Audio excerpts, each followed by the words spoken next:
Hi, everyone. Hello, Literati world. I'm Elin Hilderbrand, and we are doing my February author chat with Amy. I'm going to say Poeppel. I love it. Would I Perfect. be right? Is that how I you usually say Poeppel only because that's not correct either, but Okay. I spell it only like 3 times Okay. when telling somebody my name because I say Poeppel and usually I can get it, but Poeppel. it's Poeppel's perfect. Yeah. Okay, Poeppel. Amy Poeppel is our guest, and my February pick was her book, Musical Chairs. I want to introduce it. Amy and I have not met in person, but this is the very first time. But it's so exciting because I feel like I know her a little bit.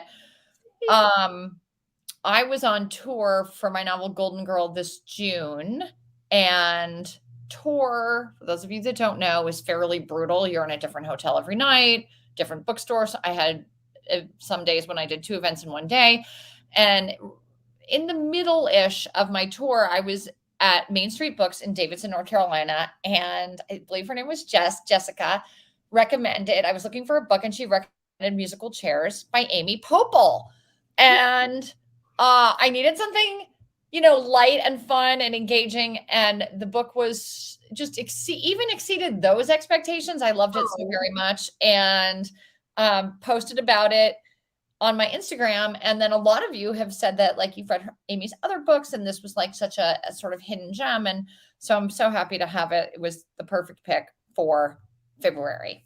Oh, thank you, Ellen. That is just lovely to hear. Thank you. So, Amy, and you guys, I'm not at home. I'm in this crazy hotel, which is why I look like I don't know what I look like, but this is my background for today. Amy, let's start. I have some bunch of questions. We're going to start by talking about musical chairs, and then we'll move on sort of to your writing life, etc. Can you Great. tell us? It's a great, big, populated sort of romantic comedy of a novel. Can you tell us where you got the idea?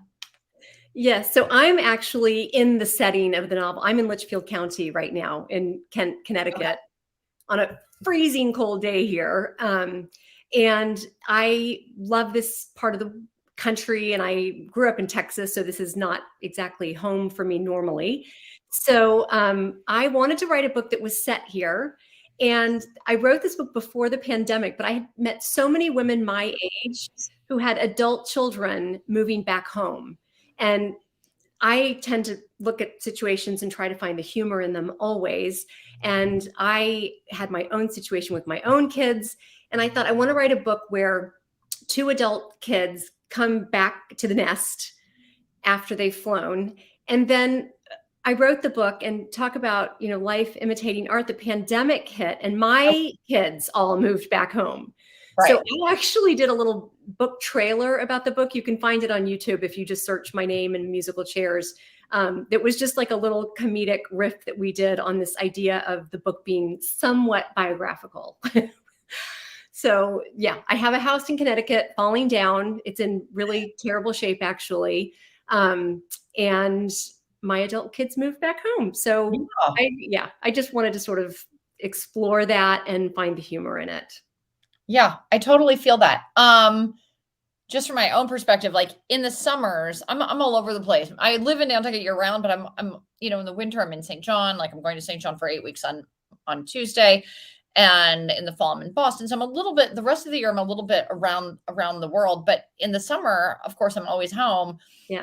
This past summer, I had my son's girlfriend, my adopted son, Alex, Max's best friend, and his girlfriend, and my second son, Dawson, my younger son, Dawson, and then my daughter, Shelby. And I had everybody at home, and you have to feed everyone, and you have to like get everybody to work and make sure they have rides, and adult children are no joke. I mean, it's every bit as much work, although different work than when they were younger. Totally different work. And I think it's so funny because they regress a little bit.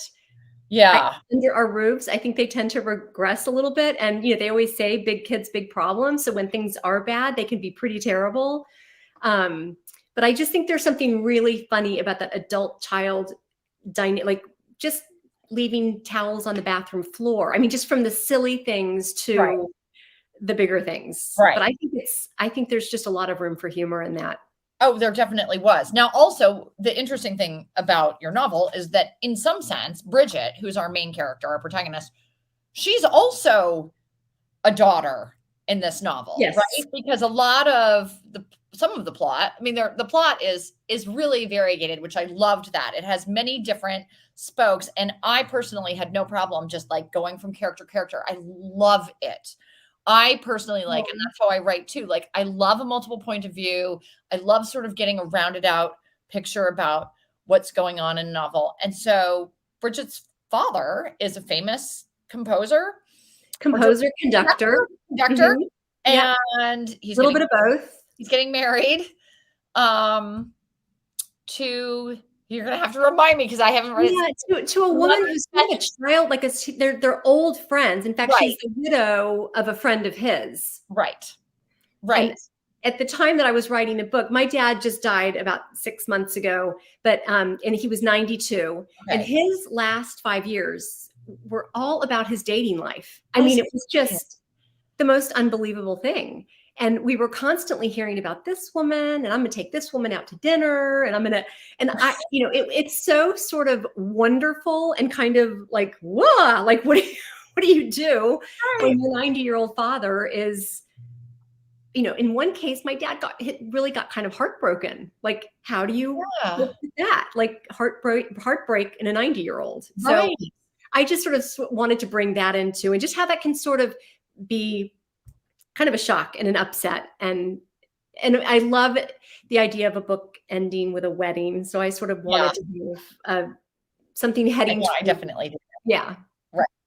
But I will say the main sort of thrust, I mean, there are many, many things going on in this book, right? One of the things also that's going on is that Bridget and her best platonic friend, Will, so they've been friends forever and ever. They're part of a trio, musical trio called the Forsyth Trio.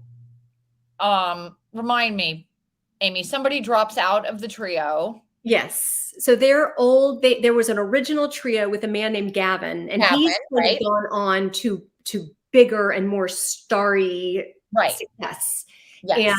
And they are also successful and very, very competent as musicians, but they have not hit anything close to what he had. So they've sort of cycled through a lot of thirds. And I love a triangle narratively. So good for fiction, right? Go ahead. A triangle. So I had this kind of missing seat, which sort of brings back the whole musical chairs thing, the idea that somebody else was going to keep filling that chair. And they end up sort of deciding that one sort of solution to their problem at this juncture in their their trio isn't doing so well is to bring him back. But that comes with a world of complications. Yes, it does. And you would never notice this as you're reading the book. I mean, it's not supposed to be something that you notice, but I actually wrote the book in trios. So the chapters go Bridget, Will, and then an empty chair. And I filled that empty chair with Gavin once in part 1, once in part 2, and once in part 3. But every other time, that third placeholder is filled by a new character. Right. So somebody else gets a very, voice. Very fascinating. Somebody on the app did say that the writing a little bit different, but that's so clever. And I did not notice, but so clever. But somebody in the app said the writing is so musical. Do you have a musical background? Not at all. I don't read music. I don't have a good ear. I don't even have very good taste in music. I mean, I just don't. But for some incredibly odd reason, I have 3 incredibly musical kids. In fact, one of my kids, speaking of life imitating art, one of my kids, as we speak, is in the process of applying to conducting programs for graduate school. Okay, wow. And I just spent so much of the last, he's 21 years old, and my oldest is 27. I spent so much of the last 27 years doing music lessons and going to concerts, and just especially for the youngest, because he ended up going to a performing arts school, just looking at that dynamic of musicians. I love a cast, I love an ensemble of characters. And so I just thought, what about a musical trio? First, it was I do a lot of drafts. Originally, it was 4, and 3 were so much better for my purposes. So it ended up being a trio. But I got a lot of help from my kids. I got a lot of help from Marcia Butler, who's a wonderful author. She helped me quite a bit with. she's an oboist, and she helped me Oh, a lot with sort of the business side of it. Like, what does it really mean to be in a small ensemble like that career wise? Like, right. she read the book and she was like, we got to talk about money. Right. Okay. Yeah. You She's like, know we got to nothing. talk about like the travel, what the Right. travel is like, that sort of thing. So I got a lot of help, a lot of advice. I do. I think the reason I mentioned the structure is that I'm not a very structured person, and I'm not good at outlines. I don't. Okay. I try to outline. It does not work for me. So to give myself some kind of a structure, like if I were a poet, I think I would have to write like a certain type, like sonnets or something. I would have to be given some kind of structure, because that just helps me get organized in a different way. So that structure really worked for me. I do a lot of rewriting, just a hideous. Yeah. Yeah. Oh, no, no, no. So do I. And it's, you're not going to, I mean, you're not going to get it right the first try. I have just started a novel. I just started it like a week or two ago. And Exciting. I'm still, oh, I mean, but also like, what am I doing? And then Right. this is my 29th book. And I'm still like, what am I doing? You don't know. Like, I don't plot my books out. And You I've wish you could. do I? I like the idea of that. Like when I was a college student, I outlined, for academic papers, but for creative writing, I can't do it. I just can't. No, I don't wish I could, because I feel like a lot of the magic is, you get into the scenes, you start writing a character, and I'm just like, you don't know who they are. I don't know who they Yeah, are. I don't know who they are. You don't know Like, who that. How could you possibly know who they are? So you're writing them, and then you're thinking, oh my gosh, then you're thinking about them, and you're like, okay, maybe this happened, maybe this happened, and you develop them as you go along, day by day by day by day by day. yes, And it's not something that can or should happen. So I feel like to outline is to do the book an enormous disservice, quite honestly, because you don't know who you're even dealing with. So I'm curious, Amy, when you're writing musical chairs, like, were there things, and you can talk freely because I believe everybody watching this video will have already read the entire book. Were there things that surprised you? definitely. Certainly, my process is very much what you just described. So sometimes I'll get halfway through and I'll realize that something that happened in chapter 1 never could have happened. Like, it wouldn't have happened that way. So then I have to, I'm always going back and going back. I'll tell you one funny story. You do death very well. I can't do death. I just can't. Edward died in one version of this book. Oh, There was a funeral, oh like dear. a whole thing, and I just can't. Everyone was crying. I can't pull it off. I wish I could. I guess we all have our. I don't have that range or something. I just can't do it. So I ended up bringing him back to life. It didn't work. It didn't serve the story. It ended up really limiting a lot of where Bridget was going to go, and a lot of just where the story had the potential of going. Right. And so it was definitely a good decision to end with a wedding instead of a funeral. I mean, it was like Definitely. way better. Definitely. It did make me wish I could tap into some of that. I just can't do it. Well, I mean, it would be a different book. So the thing is that book is so, like, one of the things that I think my readers enjoyed and I enjoyed is it was joyful. And Yeah.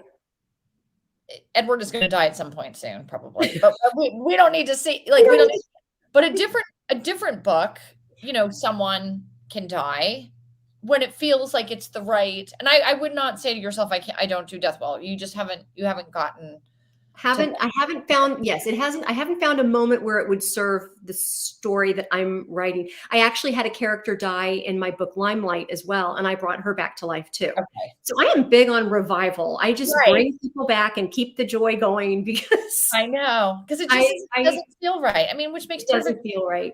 I Yeah. completely get it. I'm curious about Bridget and Will. Was there ever a point, and someone asked this on the app, and I thought, oh, I wondered that too. Was there ever a point where you thought, because I actually did think I wasn't fond of Emma, and I posted that on the app, and I don't know if it's just that if I was like always rooting for Bridget and Will, and so like I never allowed myself to attach to Emma. I found her little annoying. I don't know. And then when they ended up together, I thought, eh. And I asked other people, and people had, of course, had various opinions, which they should. Yeah. Was there ever a time when you felt like Bridget and Will were going to end up together? It was definitely something that I pondered. And I remember talking to a really good friend of mine who is she's just a friend, and we just talk about plot stuff all the time because she's not a writer, but she Okay. is sort of fascinated by human behavior. And we talked about that. And she said, I just don't buy that these two who have worked together and spent so much time together, that they were in front of each other all the time and they didn't know it. She's like, they're too Right. smart. There aren't obstacles. Why, if they want to be together, wouldn't they have realized that and found their moment sooner? And Right. she's like, I'm just afraid if you try. And I sort of played with it and I tried it. And I thought, I kept thinking back to that, to When Harry Met Sally, and Harry saying men and women can't be friends because the sex part always gets in the way. And I thought, I'm going to write a book where it can happen, like where Yeah. they can be just friends and that it's not awkward. But I also felt that there would be jealousies in the same way that if you have your best girlfriend suddenly meets a new man and she's busy all the time and you're kind of like, gosh, we're like, she has no time for me anymore. Right. So I wondered if some people's reactions to Emma are a little bit jealousy on Bridget's behalf, just because Yeah. he's so consumed with her. It's almost Yeah. irritating for Bridget that he's so gaga, and it almost makes you wonder, is she going to hurt him? Is she too good to be true? Like, might this go wrong somewhere? And so I don't know, but I really did decide, maybe about halfway through the writing process, that I was going to stick to the two of them. Were going to stay friends. Gotcha. And that he's too important to the family and to her children and to her life and to everything, which I think makes it a little more, a little bit sadder at the end, that professionally, am I allowed to do spoilers? Yeah.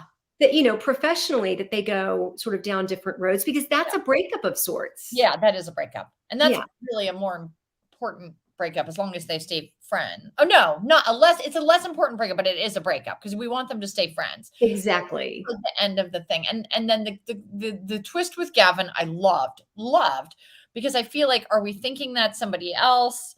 It was really very, very well done. Very, Well, very he's like one of the kind of characters that I kept seeing as my kids were going through this classical music world.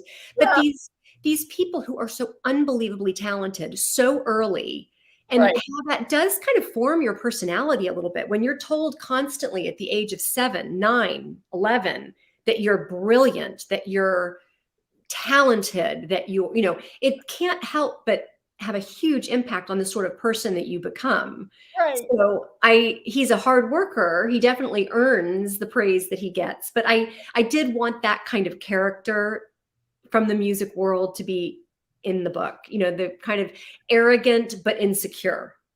Right. That sort of cross.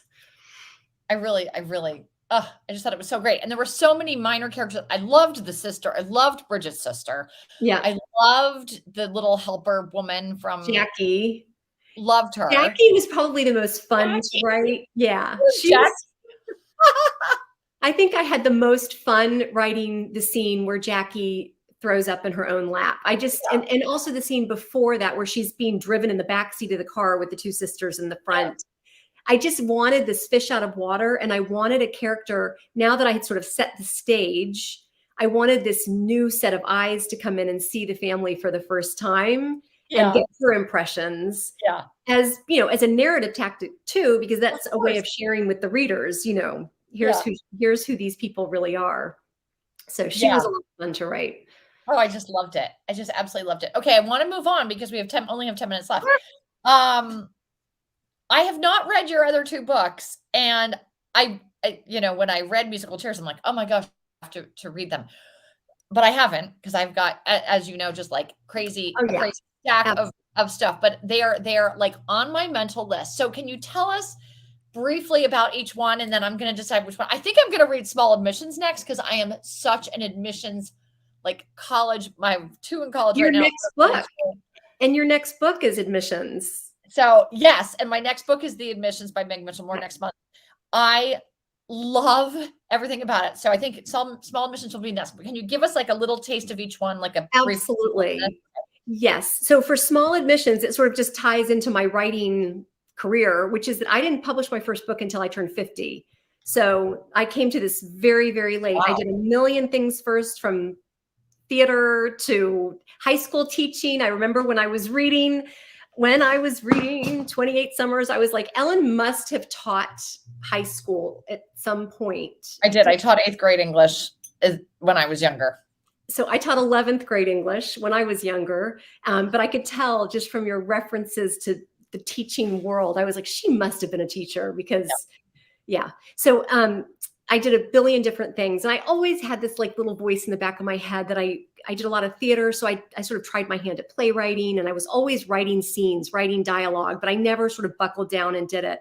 So I did finally buckle down. I wrote a book that was a Texas book, which is where I'm from. And I got an agent with that book, but I worked on it for like another year. And she said, we can't even go out with this book. It's too quirky. It's too Southern. It's too weird. What else do you have up your sleeve? Okay. I had nothing up my sleeve except for a bunch of scenes that I had started writing, because I was currently, at the time, I was working in the admissions department of this, New York City private school. And I wrote and that was the best writing exercise ever, because I interviewed 2 families a day. And then I had to write up a page that somebody could read 4 months later and get a really good grasp for who is this kid and who are these parents. So that was such a good exercise, because you really have to capture a human on paper, and like, who are they? So that was the exercise that I was doing. So I said to my agent, I don't really have anything up my sleeve except for these scenes I've been writing about families applying to schools.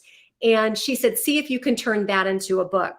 And that was my first book, Small Admissions. Oh my God, I have got to read this book. I am you don't even know how excited I am. Yeah, it's a comedy, and it's about a girl whose life has kind of fallen apart, and she ends up sort of accidentally working in an admissions department. And it makes her rethink acceptance and rejection and just what that all means. Like, if a school doesn't want you, maybe it's not the right school for you. Yes, it hurts, but right. Maybe it's because it's not a good fit, so it's just, in the same with relationships, Right. And then my other book I wrote was really sort of a passion project, Limelight. Limelight is kind of fantasy wish fulfillment for me. Like, it's a 40-year-old woman who moves to New York, and she ends up being like the personal assistant of basically a Justin Bieber type, really poorly behaved pop star who's about to star in his first Broadway show. Okay. And he's a mess. He's in a mess. And she has high school kids of her own. And she kind of has to really shepherd this kid through his Broadway opening. And it's a comedy. That's what I do. I know. That's so fun. I absolutely love it. And what are you working on now, Amy? So I have a book coming out in just about a year called The Sweet Spot, and it's Greenwich Village, and it's 3 women who end up being they're sort of mortal enemies for completely accidental reasons. Right. And they end up coming together when this baby that doesn't belong to any of them kind of ends on their up on their metaphorical doorstep. And it's very similar to Musical Chairs in terms of the style and the narration of the book. Yes, that works. Yeah. And it's a comedy. It's I hope. Right. Oh my gosh, it sounds so amazing. So we have about 5 minutes left. I do want to ask a little bit, what is, my people always want to know, like, what is your process like? So we already know you don't outline. So how do you get started into a book? Well, first of all, I read, and I read a lot of the kinds of books that I'm trying to write. I read Stephen Macaulay, I read Stephen Rowley, I read Terry McMillan, I read Eleanor Lippman. Yep, love her. Just books that are joyful. I read You, of course. I read just books that really give me pleasure. I also love to read out of my genre as well. I love to read books that make me weep. I love all of it. So reading's a huge part of my writing life. I'm kind of a binge writer. So when I really do finally figure out, as you said, who these people are, I kind of end up at my desk for ridiculous amounts of time where I look up and the dog has peed on the carpet and I haven't exercised. So it's not a great, healthy work Right. career, life career balance. I need to sort of find a way to sort of do more of an 8-hour day or something. But I kind of binge write. Okay. And then I'm exhausted. I'm thrilled to sort of do other things and Right. get on the Peloton or whatever, just to Sure. like go take a walk. So I can't recommend my process. I don't think it's really ideal, but it works. But it works. Just sort of obsessively get into the story, the people, and to keep track of so many threads, I kind of have to do it that way. Right. Because otherwise you forget. Yeah, or you forget. It's hard to sort of pick up and put it down. And so I'm sort of, when I'm writing, I'm kind of obsessively writing. Right. And then I take very happy, joyful breaks from it. Okay, I'm not really like that. I mean, I have I'm all about my routine. So everything is just, but that said, like I don't have a set writing time, but any free time that I have, I will sit and I write, and I always do some kind of work first thing in the morning. Yeah. I want to end by asking you, what are you reading, and what are like your favorite kinds of books, and what have you read recently that you can recommend? So I'm so late to the party. I just read The Seven Husbands of Eleanor Hugo. Okay, I haven't read that actually. Okay, how was it? It was great. It's very absorbing. I mean, you fall into the story. It has a very interesting narrative style. Okay. I read Better Luck Next Time by Julia Claiborne Johnson, and I don't know that. I'm going to write that down. Very original, interesting. I just loved it. Okay. I love Amanda Ward Eyre. I can't wait for her next book to come out. I read that, Lifeguards. It's what? The Lifeguards? Yes, exactly. I can't wait. I haven't got my hands on it yet. I'm dying. I'm going to read The Magnolia Palace next by Fiona Davis. Gotcha. I love historical fiction, and I love the way she weaves those dual timelines together. It's just brilliant. And she researches like crazy. So I love to read her stuff. I read an arc recently by a woman named Annabelle Moynihan called Nora Goes Off Script. It just charmed me. Here I am. I'm going to write it down. I feel like I might have that at home. I mean, everybody sends everything to me. Nora Goes Off Script. That sounds so cute. Just charmed my socks off. Okay. It's like wish fulfillment of a woman, I guess in her like 40s, of like a famous movie star ending up kind of living in a mobile home in her driveway. It's just hilarious and funny and really cute. Oh, and then there's a book also coming out called The Patron Saint of Second Chances by Christine Simon, I think. Okay. That is one of those original, funny, joyful, talk about joyful books I've read in a long time. I think it's her debut novel. Okay. And it takes place in Italy. It's a vacuum cleaner salesman and the town, and they have to pretend that they're filming a movie there. It's just charming, absolutely charming. Well, that is a long list, and I feel like my readers are going to be very excited because we're always looking for books. Okay. Amy, thank you so much. And such just like your book, such a delight, such a joy. So happy, and I'm going to read Small Admissions. I'm bumping it up to the top of my list. Amazing. You can just look for it on my Instagram. I will do that. Thank you so much for having me. Thank you to everyone for reading and watching. Awesome.